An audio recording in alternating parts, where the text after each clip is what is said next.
Hey guys, this is OddOneGaming. This is going to be another Watcher of Realms video.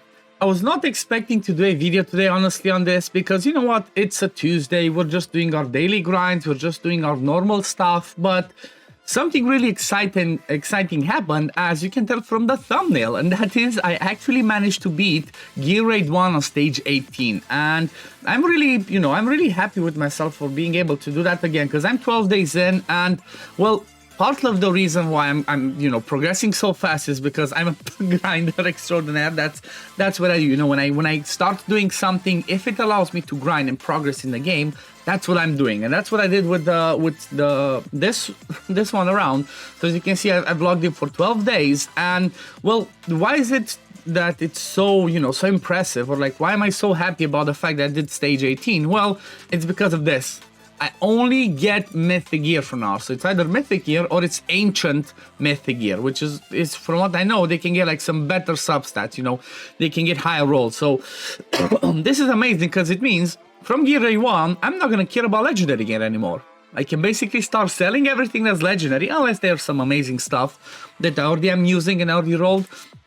But apart from that, I can move towards the stage where I can only farm mythic gear. 19 is gonna be a whole new beast, and that's definitely not something that we're gonna do today. But even 18 is really amazing, like I said, because of this one. So part of the reason why I got here is, like I mentioned, because of my grind, but at the same time because of my luck with some pulls and a little bit of spending. It's I didn't crack an out. I think I spent like $50 to $100 in total, but I do have some quite amazing heroes. I do have Zilitu, I do have Bierna, which, well, most people might say she's the best mage, right, in the game. Then I do have Nocturne, but I'm not using in this team. However, I have an A5 Maul. I do have Vortex, so there's quite a few. I had the Ona, which I pulled, funny enough. I pulled the Ona and then I bought the pack to get the A1. But it's like, overall, this was pretty good, and yeah, I do have a pretty good roster in order to do this. However, I don't know, I just still feel like this is amazing when there's like 3 more stages to get to the end game. 12 days in, I'm already getting to this one. I'm pretty happy. So what we're gonna do is I'm gonna try and manual it again and show you exactly how I managed to do it, because you know what, it was a pretty difficult. And before I continue this, I want to mention the thing that I put on the thumbnail again. Most of the time, try to ignore the recommended BP, because you know what, this one recommends you to have 470,000, and the team that I beat it with had almost half of it, okay? It's all about using the right team synergies, it's all about using the right skills at the right time, placements and all that. So, let's go through. I turned off the power of dominance, as you can see, so I can try and hopefully beat it again. I'm not 100% sure I can do it, but let's see exactly what we do. I obviously took advantage of the 2 lords that I had, my northern one in Isolde and then the other one. So the way that I start is I place my Vienna first, and then I think the second one was I placed Maul over here. So obviously there's going to be lots of AoE. For this one, you're going to need lots of AoE, because there's going to be tons of waves that are going to keep coming at you. I'm using Mary as well because 1, she slows them down, but 2, she has that passive that makes them, what's it called? Makes them take more damage, okay? It kind of gives them like their, how's it called?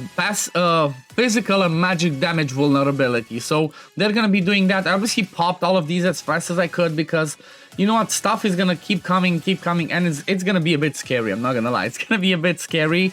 I try to place my people such as Razak and Maul more towards the back, because, well, they have longer range, so I want to keep the spot in front for people that are like smaller range. For example, I already start using some of my healers, because start placing some of my healers, because when these ones come and start exploding, that's gonna be a problem. Because as you can see, the ones that you place in the front are going to start taking damage, and that's gonna hurt you. If that happens, that's gonna hurt you, and if people start dying, which in my run people actually do start dying, but if people start dying, it's going to be a little bit of a problem. So always try to keep them as crowded as possible, and just keep throwing your damage in there. Pop your heals, as when you see they're getting there. You can see my Mary already died. So after my Mary died, I'm even using Isolde, because she's gonna do some damage, same as Zilitu. You see, she's gonna do some damage through the shield. But what's important about this is once you kill this batch and they start moving forward, they're gonna start attacking people that are, you know, your melee units in there. And that can actually help you because that stalls a bit the wave. Your priority is gonna be to do as much AoE damage to kill most of the stuff, you know, that's kind of like the wave itself. But afterwards, you're gonna have to be careful because the boss is gonna be the one that is alive. That's what I noticed happened for me. So I did kill, you know, the first wall goes down. That's fine. Do not worry about that. Just keep being ready to proc your ultimates. Do as much damage as you can. Be careful. Remember that your people are gonna start coming back, okay? So keep that in mind. They're gonna start coming back, and as soon as they're available, you're obviously gonna use them when you can. Look, 2 people died for me, so it looks a little bit scary over here. Look, more and more people die because you start getting hit by the ones at the back, okay? And now the way that I did it is I waited for these ones to explode if I can, and only after that start to place another one. Because if I kill them and, like, for example, I place my Mari, then she's just gonna explode and die again. Yeah, they're gonna still come, but I'm gonna do it like this. I place Mari again for more of the slow, but then I put my healer again, because having the healer is gonna help. Freezing them with Maul a little bit is gonna give me some time, you know, to act. And I'm not worried. This is something that I didn't realize, but is extremely important. I did not worry about the fact that they get to the second wall. As long as they kill everything, and only the boss is gonna be left alive before I get to the last point, is fine. Because I'm gonna keep stalling the boss with my melee units, which is gonna be my Zillitu and my Isolde. Doesn't have to be, you know, people that do damage, just stall the boss. But before that, obviously, like I said, I have to kill them first. So let me just speed it back up, because I should be fine. More AoE damage. See, it's all about AoE damage. I'm not gonna play Zillitu yet. Okay, so I'm not gonna play Zillitu yet. I'm just gonna wait till I kill everything first, and only after that I'm gonna place. I already start putting my healer back again. I want to have only the boss available, or at least, you know, have most of the things killed before I place my melee unit. Because if I do that before, well, they're just gonna keep exploding. Okay, so then this one's dead. After that one's dead, I put my Isolde first, put my healer as well, to heal Isolde, and then I drop my Zillitu as well, which can be, you know, whichever fighter. And now, just keep popping those damages in there, and the boss should be dead. Like, even if he's gonna take down the shield, okay, the wall, he's not gonna keep advancing. He's gonna be stalled by Isolde, or whoever's gonna be your defender, okay? So you're gonna see it killed that. It's not advancing. It stopped because, like I mentioned, you have the melee units over there that are gonna keep him stalled. So try to have at least 2 melee units in this team. At least this is what I noticed worked for me. Because if I had these 2 ones, even if one of them dies, I can come back and I can just drop the other one, which is Zillitu, in here. Also, having 2 healers is really important. To have 1 on each side, okay? So make sure you grab 2 healers so you can keep your team alive as much as you can, because you see, it helped you a little bit so they survive some hits, because after that they might be dying because, like you saw, the explosion of those minions. But yeah, this was the team, and it worked, and I'm pretty happy that I got to this stage, because like I said, I can only get mythic gear now, which is going to be amazing. That means I'm not going to be leveling any more legendary gear from Gear Raid 1, at least, you know, for the first 2 slots.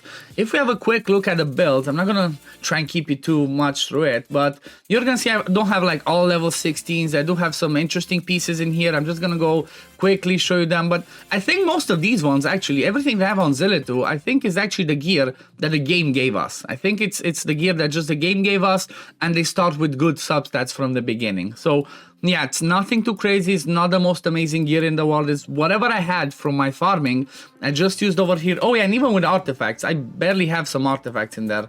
Like I have this one that's a few levels, so there's not too much artifacts. Trust me, I did not specifically go and farm artifacts for this one because, well, I did not get to the point where I have so much good gear on everywhere else that I can start and do the artifacts. My priority was still trying to focus building more heroes and farming some gear on them so that I can push the story, so that I can push dungeons, and a little bit of guild boss. So that's why I didn't go too crazy on the artifact raid, and at the same time, I don't have enough fighters, okay? I don't have enough fighters and defenders, and my Zillitu was just not quite enough to do all the job on her own, okay? So again, I'm going through the gears, I'm just showing you stuff that I have here in case you want to see exactly what I have. You can always pause the video. That's why I'm staying for at least, like, you know, a second on these pieces of gear, but most of the time they're gonna be random pieces of gear, you know, they don't have the best stuff together, or there might be some completed sets. But one thing that I noticed early on while you're still building your people is you definitely don't care as much about the sets, okay? You want to have the right stats, you know, for the right people. So as an example, people like Madan and like Vortex that have healing that scale off of their HP, you try and give as much HP as you can, and some attack speed is something that I noticed helps a ton, okay? Having attack speed on your healer that basically they do healing from their basic attacks is gonna help them a ton. If you have other healers such as like Nisande, as I had, well, their healing scales off of attack. So you're gonna be building them with attack instead, because that's how their healing scales. However, they might be squishier, so you might just have to place them towards the back instead of in the front, you know, where they're gonna be taking damage from those, you know, minions exploding. So keep that in mind. I think the last one I need to show is Mari, which again, I haven't swapped gear on Mari for a while. Mari, all you want, honestly, is attack speed, okay? So some attack bonus, I guess, but mostly attack speed and survivability, because she's all about the, you know, she's all about the slow, and then when the slow happens, then you have this one. You know, inflicting slow upon target for an extended duration. Meanwhile, targets inflicted with slow by Mari, so it has to be by her, will receive vulnerability for physical damage and vulnerability for magic damage, so that's gonna help. I think the Herna has the same thing, if I'm not mistaken, though. Actually, no, she doesn't. No, she don't. I thought she had the same thing. I think it's the new Aeon, the new check that we had for the Fusion 3. Yep, this is the one that has a little bit of a higher one. So, for example, maybe now that I have her, I might not be using Mari in Guild Boss, but that's for another video. So, I think I showed you everybody that I use. Zilitu, Vievna, Rezak, Maul, yeah, and the sold and everything. So yeah, I guess this is gonna be for the video. Again, let me just quickly go through the artifacts I can show you. I don't have like nothing crazy stuff in there, just some things that I leveled. Some people have nothing, so it's, you know, it's just some extra stats from whatever I farmed because of the path that asked me to you know, to do that. I had the path for, what's it called, Heroes Path for Volkite, asked me to do some of those fights, and I did them, and then that's about it. I didn't continue pushing. But anyway, this is gonna be it for the video today, guys. I hope you enjoyed it. I hope this gives you maybe an idea for you know, for when you're gonna start, or when you're gonna try pushing this gear raid 1, because you know what, knowing that you need to have, for example, 2 healers, 2 melee units, and obviously most AoE can actually be helpful, because before, you know, you might be thinking, oh, they're all in the front, let me just throw AoE damage. It's not quite that. Take advantage of the positioning, take advantage of the healers, and also take advantage of the 2 walls. That's something really important that I did not consider before I went to the fight for the first time, because you know what, even if the first wall falls, you still have the second one. Just keep killing them. As long as the wall does not fall up until like the boss is left standing alive, you should be good. And then you can throw your melee units with the healers to keep the boss stalled and just slowly kill him off. But anyway, this is gonna be it for the video today, guys. As always, if you do enjoy my content, don't forget to like this video, subscribe to the channel to see when I upload next, and I'm gonna see you on the next one. Peace, love, take care, everyone. Bye, guys.